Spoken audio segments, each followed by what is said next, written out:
Hello Fanadians, welcome to my channel Fundamental Mathematics. In this series, we are doing the question from CSIR NET June 2015. तो ये question है U V W तीन subspace लेने हैं finite dimensional vector space से, तो इन तीनों में से कौन सी स्टेटमेंट सही होगी। तो सबसे पहले तो हमें ये देखना है कि ये क्वेश्चन देखते ही हमारे दिल में क्या आता है कि कौन सा आंसर सही होगा। तो दिल की बात करें तो ऑप्शंस देखो, ऑप्शन ए कह रहा है u intersection v plus w is contain inside u intersection v plus u intersection w, और बी अदर साइड कंटेनमेंट दिखा रहा है, तो इन दोनों में से एक सही होना चाहिए। सिमिलरली सी और डी भी एक दूसरे के अपोजिट्स दिखा रहा है, तो इन दोनों में से भी एक सही होना चाहिए। तो हमारा ए और बी में से एक सही होगा और सी और डी में से एक सही होगा। सो क्या सही होगा वो देखते हैं। तो इंटरसेक्शन हमें पता है u और v का, जब हम इंटरसेक्शन लेते हैं तो हम कुछ कम कर रहे होते हैं। u और v में सिर्फ कॉमन एलिमेंट्स ले रहे हैं, तो u में से भी कुछ एलिमेंट्स हटा रहे हैं और v में से भी कुछ एलिमेंट्स हटा रहे हैं। और जब हम प्लस कर रहे हैं तो कुछ एलिमेंट्स बढ़ा रहे होते हैं, यूनियन से ज़्यादा एलिमेंट्स होते हैं ना, क्योंकि जब हम प्लस को डिफाइन करते हैं तो हम लेते हैं कि इस हिसाब से हो कि वो वेक्टर स्पेस बनाए। यूनियन से ज़्यादा एलिमेंट्स लेते हैं तो प्लस में हम एलिमेंट्स बढ़ा रहे होते हैं और इंटरसेक्शन में हम घटा रहे होते हैं। तो ए और बी में से आर एच एस को देखो, हम दो बार घटा रहे हैं और एक बार बढ़ा रहे हैं। तो दो बार घटा रहे हैं तो छोटा आर एच एस होना चाहिए, तो बी सही होना चाहिए। और सिमिलरली सी और डी में देखें तो सी में हम आरएचएस में हम दो बार बढ़ा रहे हैं और एक बार घटा रहे हैं, तो सही क्या बड़ा कौन सा होना चाहिए, आरएचएस वाला, तो सी ऑप्शन सही होना चाहिए। तो इस हिसाब से देखें तो बी और सी सही होने चाहिए, पर ये तो सही अप्रोच नहीं है क्वेश्चन को करने की। क्वेश्चन को करने की सही अप्रोच क्या है, बिल्कुल मैथमेटिकल जाना है हमें। पर अब हमें पता है कि बी और सी सही हो सकते हैं, तो हम जो कंटेनमेंट कैसे दिखाते हैं कि जो छोटे वाला है उसमें से एक एलिमेंट लेंगे और हम दिखा देंगे कि बड़े वाले में भी वो एलिमेंट होगा। तो बी ऑप्शन के लिए हम x में से लेंगे u इंटरसेक्शन x, एक एलिमेंट ले लेंगे u intersection v plus u intersection w में, और हम दिखा देंगे कि वो u intersection v plus w में भी होगा।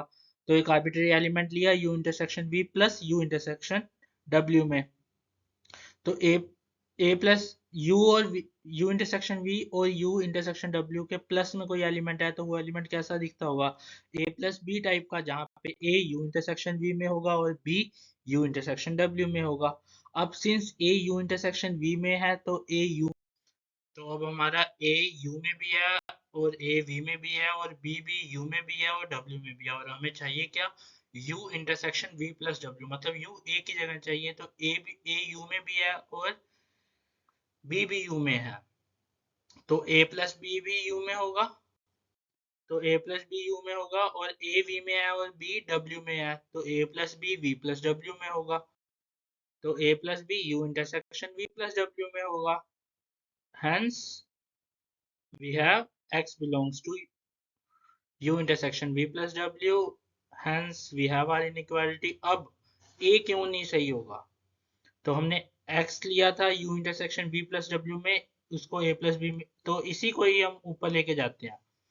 तो a प्लस बी लिया u intersection v plus w में, अब a अभी तक हमने डिफाइन नहीं किया a कैसा है, तो a u में भी होगा और a प्लस बी u में होगा and a plus B v plus w में होगा। अब a plus B v plus w में है, तो x को ऐसे ही a प्लस बी में तोड़ा है कि a v में हो और b w में हो, ठीक है। तो a v में है b w में, ये स्टेप भी सोल्व हो गया। अब a प्लस बी यू में है, तो क्या इससे ये इंप्लाई हो जाएगा कि a u में होगा और b b u में होगा, नहीं, ये कभी भी ट्रू नहीं होता कि a प्लस बी किसी सेट में हो तो a और b दोनों को होना ही पड़ेगा। For example set of even integers low, 4 set of even integers में है, 4 को लिख सकते हैं 1 प्लस 3, तो 1 प्लस 3 तो इवन इंटीजर्स में है, पर ना तो 1 इवन इंटीजर्स में है और ना ही 3 इवन इंटीजर्स में है, तो यहाँ पे हमें दिक्कत आ जाएगी, इसलिए ए सही नहीं होगा, सिर्फ बी सही होगा।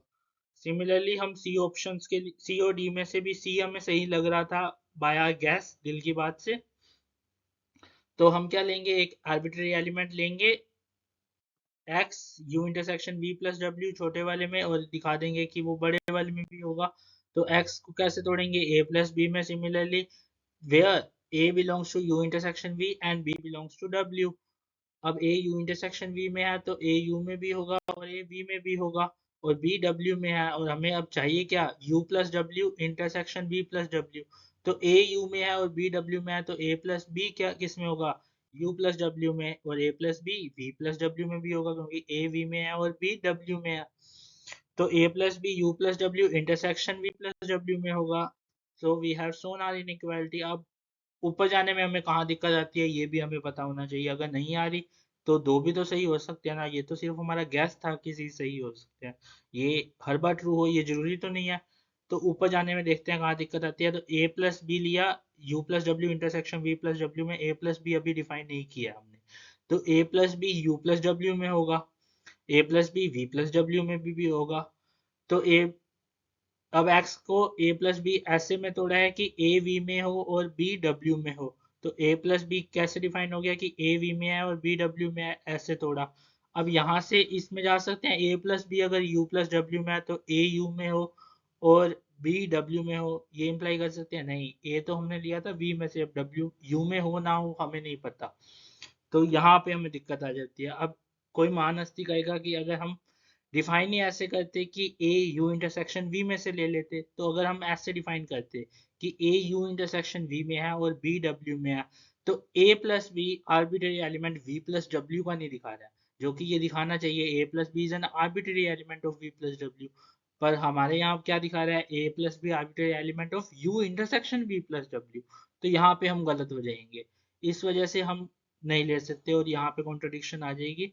अब ये तो हुआ एग्जामिनेशन पॉइंट ऑफ व्यू में, बी और सी सही हो गए और ई में हमें दिक्कत आ रही है, हमने ये दिखा दिया। बट इन रियल लाइफ किसी भी चीज को डिसप्रूव करना है तो हम ये नहीं कह सकते ना कि हम कुछ स्टेप फॉलो कर रहे थे, हम अगले स्टेप में हमें प्रॉब्लम आ गई इस वजह से ये स्टेटमेंट सही नहीं है। डिसप्रूव करने के लिए हमें चाहिए होता है counter example. In pure mathematical science किसी भी चीज को डिसप्रूव करना है तो हमें काउंटर एग्जाम्पल चाहिए होगा। तो अब एग्जाम में तो हमारा क्वेश्चन हो गया सॉल्व, पर आउट ऑफ द एग्जाम हमें पता होना चाहिए काउंटर एग्जाम्पल, और कंस्ट्रक्ट करने भी आने चाहिए क्योंकि कई क्वेश्चंस सिर्फ काउंटर एग्जाम्पल के बेसिस पे भी आप सोल्व कर सकते हो, हमें पूरा सोल्व करने की जरूरत नहीं, काउंटर एग्जाम्पल लगाओ और खत्म। तो हमें इन जनरल आना चाहिए काउंटर एग्जाम्पल बनाना। तो अब हम देखते हैं हमारा ए ऑप्शन गलत क्यों है, इसको डिस्प्रूव करने की कोशिश करते हैं। तो अब हमें क्या दिखाना है, U intersection v plus W बड़ा है as compare to U intersection v plus U intersection w, तभी तो डिस्प्रूव होगा। तो हमें इस चीज को बड़ा दिखाना है, तो इसको बड़ा कैसे दिखा सकते हैं कि v प्लस डब्ल्यू हमें बड़ा लेना है, मतलब कितना मैक्सिमम कितना बड़ा ले सकते हैं, पूरे सबसे जितना बड़ा ले सकते हैं हम। तो हमें v प्लस डब्ल्यू पूरा लेना है तो मिनिमम R2 लेके चलना पड़ेगा, और v को हम दिखा देंगे कि वो है v प्लस डब्ल्यू पूरा R2 बन जाए हमारा, तो v x0 ले लेते हैं और w 0y ले लेते हैं, तो पूरा R2 बन जाएगा हमारा। अब u इस हिसाब से लेना है कि u के साथ इंटरसेक्शन करें तो कुछ कम होए, और इधर सिर्फ u ही बचेगा हमारे पास क्योंकि R2 का किसी के साथ भी इंटरसेक्शन करेंगे तो सिर्फ वही बचेगा। और RHS में हमें इस हिसाब से लेना है कि u इंटरसेक्शन v हमारा कम आए, क्योंकि इसको बड़े को डिस्प्रूव करना है तो ये छोटा आना चाहिए। तो u इंटरसेक्शन v बहुत ही कम आए और u इंटरसेक्शन w भी बहुत ही कम आए, मतलब इस हिसाब से लेना है कि u की v और w से v और w के एलिमेंट्स हो ही ना इसमें, इस हिसाब से। तो x0 या 0y जैसा नहीं ले सकते, तो u हम कैसा लेंगे, x जैसा ले लेते हैं अगर, तो u इंटरसेक्शन v भी सिर्फ 0 0 बचेगा, ओनली वन एलिमेंट, और w के साथ भी सिर्फ एक ही एलिमेंट बचेगा, और इन जनरल उसके पास एलिमेंट्स हैं, तो तभी तो u intersection v plus w कुछ बनेगा। इन जनरल भी अगर 0 0 ही ले लेते हैं तो इधर भी बहुत छोटा हो जाएगा, तो यहाँ पे दिक्कत आ जाएगी। तो हम क्या ले रहे हैं, u intersection v plus w में u को हम ले रहे हैं x, तो u intersection v plus w क्या हो गया u, और u intersection v plus u intersection w क्या हो गया 0 0, only set containing one element 0 0। So u is not contained inside single element set 0 0, hence we have disproved the option A। Similarly D option को भी disprove करेंगे तो D option क्या कहता है, u intersection u plus w intersection v plus w is contained inside u intersection v plus w। अब इस चीज को हमें छोटा दिखाना है सबसे, तो u इंटरसेक्शन v इस हिसाब u और v इस हिसाब से चूज करो कि उसमें कुछ कॉमन आओ। तो x0 और 0y कुछ कॉमन नहीं है, और फिर w हम बाद में चूज कर लेंगे। अगर हम अब हमें w बाद में इस हिसाब से चूज करना है कि u प्लस w बहुत ज्यादा हो और v प्लस w भी बहुत ज्यादा क्या, कि पूरा ही R2 हो जाए। तो u का बेसिस क्या है 10, तो हमें इस हिसाब से एलिमेंट चूज करने हैं कि वो पूरा R2 ही बना ले, मतलब इससे लीनियरली इंडिपेंडेंट चूज करने पड़ेंगे। पर अब हम 1 0 0 1 नहीं चूज कर सकते क्योंकि वो v के साथ में इंटरसेक्शन में पूरा R2 नहीं बनाएगा और v के साथ में भी पूरा R2 बनाएगा, तभी तो ये चीज बहुत बड़ी बन जाएगी। तो अब हमें 1 0 से भी एल आई हो और 0 1 से भी एल आई हो, तो हम बेसिक 1 1 ही ले लेते हैं जो कि होगा एक्स एक्स से हम दिखा पाएंगे। जिसका बेसिस 1 1 हो वो एक्स एक्स ही तो है अपने यहाँ। तो u plus W intersection v plus W क्या हो गया, u प्लस डब्ल्यू भी R2 है, v प्लस डब्ल्यू भी R2 है, तो दोनों का इंटरसेक्शन भी पूरा R2 हो गया। और u इंटरसेक्शन v 5 है, प्लस w करेंगे तो सिर्फ w बचेगा। तो w is R2 is not contained inside the set w, so we have disproved the above condition. Hence we are done for this question. Thank you very much for watching the video.